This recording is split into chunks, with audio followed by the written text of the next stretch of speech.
चिंतन श्री गुरुदेव दत्त। हाय, कशा आहात?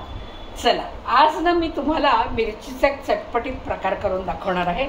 खूप छान होतो आणि त्याला काय काय साहित्य लागतंय आपण आधी बघूया।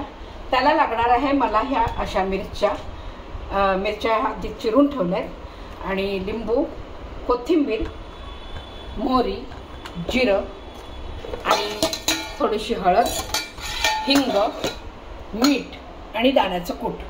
तर ह्या कमी तिखटाच्या मिरच्या असतात, तर ह्या अशा मिरच्या आणायच्या आणि अशा ह्या चिरून घ्यायच्या।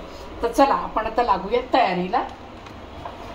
तर मला एक पातेलं लागेल, तर ह्या पातेल्यामध्ये मी रोजचं आपण जे फोडणीला तेल घालतो त्याच्यापेक्षा थोडंसं जरा जास्त घालायचं आणि तेल गरम करायचं। तेल गरम झालं की मग त्याच्यात घालायचे मोहरी।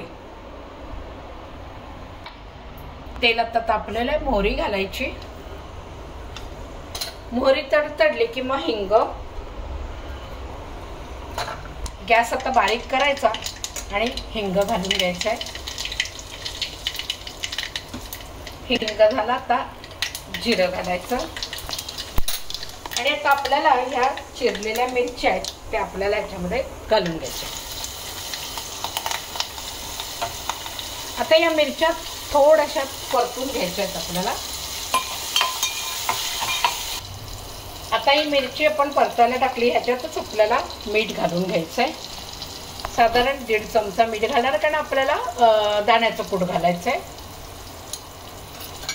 आता ही मिरची पूर्ण परतायची नाही, अगदी लाल करायची नाही, अशीच या रंगाची आहे, कच्ची आहे, त्याच्यातच तेव्हाच आपल्याला लिंबू पिळायचंय।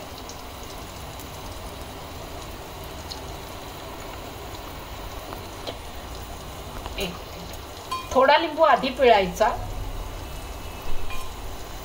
बी पिळायला गेले आणि बी पडली, त्याच्यात काढते। थोडासा लिंबू आधी पिळायचा, नंतर मग दाण्याचं कूट घातल्यावर पुन्हा आपल्याला लिंबू लागेल।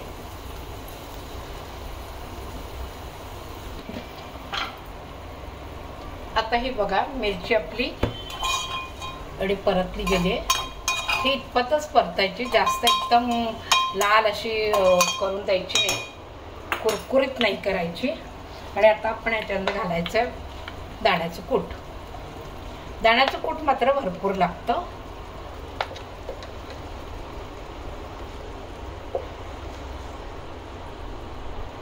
आणि आता दाण्याचं कूट घातलंय, याच्यातच आपण हळद घालणार आहोत, म्हणजे ते सगळेवर छान हळद लागेल।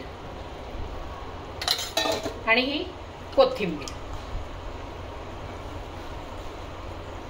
आता हे व्यवस्थित आपल्याला परतून घ्यायचंय। समजा तुम्हाला दाण्याचं कूट कमी वाटलं तर तुम्ही अजूनही त्याच्यामध्ये ऍड करू शकता।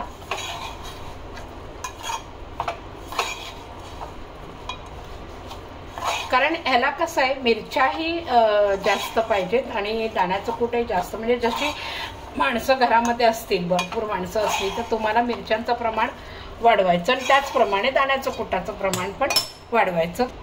तुम्ही कमी जास्त किती करू शकता, कारण ही चटपटीत मिरची आहे, ही आरामात तुम्ही आठवडाभर तुम्ही ही 4-5 दिवस आरामात फ्रीजमध्ये ठेवू शकता। आणि ही मिरची इतकी चटपटीत आणि छान लागते ना, की तुम्हाला समजा भाजी जर नसली एखाद्या वेळेला तर पोळी बरोबर तुम्ही खाऊ शकता। खिचडी केली असेल तर, व्यवस्थित खिचडी वगैरे केलेली असेल तर खिचडीबरोबर छान लागते, अगदी चटपटीत छान, अगदी मस्त रुचकर अशी ही मिरची बनते। चला बघा, ही झाली आपली मिरची तयार। आता गॅस बंद करायचा आहे आणि आता ही मी काढून घेते।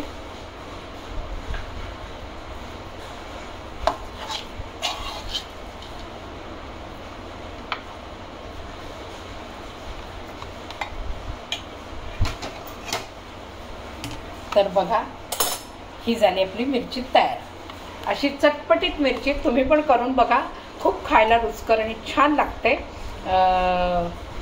बघा माझ्या या पद्धतीने करून, आणि व्हिडिओ आवडल्यास लाईक करा, शेअर करा आणि सबस्क्राईब करा। आणि मला कमेंट्स बॉक्समध्ये नक्की कळवा की तुम्ही केली का आणि तुम्हाला आवडली का ही मिरची। चला पुन्हा भेटूया. बाय.